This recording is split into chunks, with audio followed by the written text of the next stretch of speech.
Ayun, so good morning mga boss. Yan. So may unang booking na agad tayo. So tinisting natin bumiyahe ng madaling araw. Alas 5 ng umaga, time check tayo. Kay Sir Ruel po. Ayan, isa. Maaga nga ako gumising para mag-sideline bumiyahe bago pumasok sa regular ko na trabaho. Kung dati ay bumabiyahe ako, pag out ko galing sa trabaho, alas 5 ng hapon, na minsan ay inaabot ako ng alas 11 ng gabi. Pag medyo maganda ang booking, ay lumalagpas pa ako ng alas 12 ng gabi. Kaya nga subukan ko naman bumiyahe ng madaling araw at si Sir nga ang una nating pasahero na ihahatid sa kanyang destinasyon at pagkatapos ko siya maibaba ay agad na inabot niya ang kanyang pamasahe. O yun o.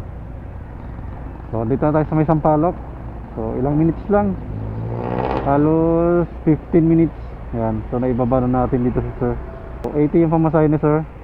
Ayan, sanda na yung binigay. Tip na yung 20. Ilang segundo nga lang ang lumipas ay may panibagong booking na agad na pumasok. Ayan o, pumasok na agad o. Pasig, pwede na to. 109. So check natin yung pick up. Okay, kunin natin yan. So tawagan natin. Hello, good morning. Hello po. Ma'am, Joyride Rider po. Andawin ako sa pick up location. Opo, mga 2 minutes nandyan po ako. Thank you po. Ay, opo ma'am. Yan si ma'am. Opo, meron po ma'am. Pagkaabot ko sa kanya ng shower cap at helmet ay agad na naming tinungo ang nakapinya na drop-off location. Pangalawang booking ko si ma'am at agad na siyang sumakay sa aking motor. Alam niyo. Puro short ride lang ang kinuha kong booking dahil ayaw ko lumayo ng todo sa aking pinagtatrabahuan para hindi ako malate sa oras ng pasok ko sa trabaho. At safe ko na ihatid si ma'am sa kanyang drop-off sabay abot ng kanyang Thank bayad. you ma'am. Ayan, so naibaban natin dito si ma'am. Ayan o, so time check tayo. So 5:59. Ayan, so naibigay ni ma'am yung bayad niya 109, so 110 yung binayad ni ma'am. Ayan o, may pumasok ulit na booking. So, okay, pangatlong booking mga boss. Dito si ma'am. Kay ma'am Charmaine po. Okay. Ma'am? Saan ma'am? Gate po ng traffic. Okay.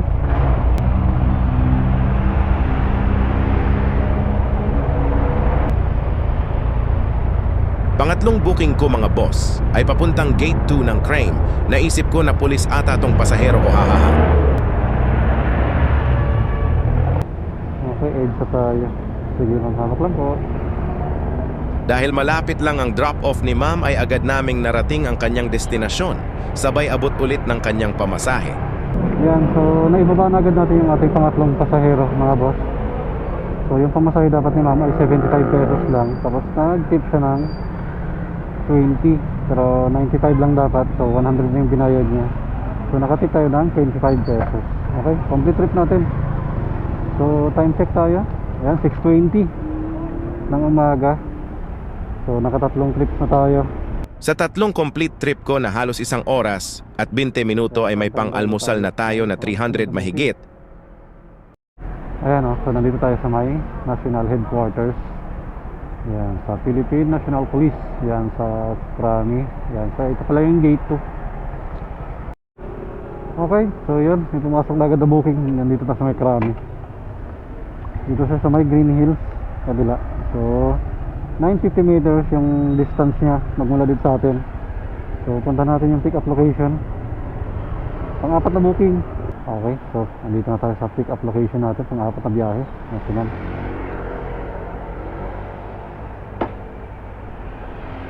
Mag-shower cup kayo ma'am? Mag-shower cup kayo? Mag-shower cup kayo? Okay. Toto.